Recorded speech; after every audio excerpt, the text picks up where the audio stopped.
Hello, দেখো আজকে আমি এখানে কি বানাচ্ছি তোমরা অলরেডি বুঝেই গেছো। আর এভাবে আমি হচ্ছে ফার্স্ট টাইম বানাচ্ছি। মানে এই যে আমি এগুলো কি দিচ্ছি বলো তো, তোমরা কি কেউ গেস করতে পারছো এগুলো আমি কি দিলাম?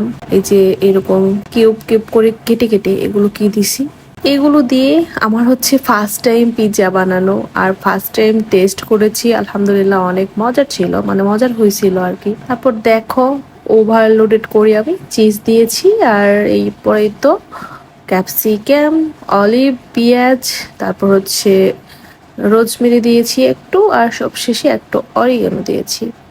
দিয়ে আমি এটা ওভেনে বেক করে নিয়ে এই তো কমপ্লিট হয়ে গেছে আমার পিৎজা। আর এটা কি পিৎজা বানাইছি তোমরা কি বুঝতে পারছো? বলো তো কি পিৎজা বানাইছি। আমি কিন্তু কোনো প্রকার চিকেন বিফ ছাড়াই এভাবে ফার্স্ট টাইম বানাইলাম। এবার অনেক মজার হয়েছিল সত্যি বলতে, মানে নিজের বানানো পিৎজা প্রশংসা নিজেই করছি।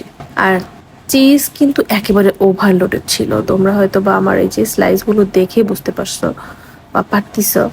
আর এরকম করে ওভারলোডেড চিজ দিয়ে পিৎজা খাইতে হলে কিন্তু অর্ডার করতে হবে চিজি বাইট ফেসবুক পেজে। যদি চাও আমি পেজ লিংক দিয়ে দিব, সেজন্য অবশ্যই কমেন্ট করতে হবে তোমাদের।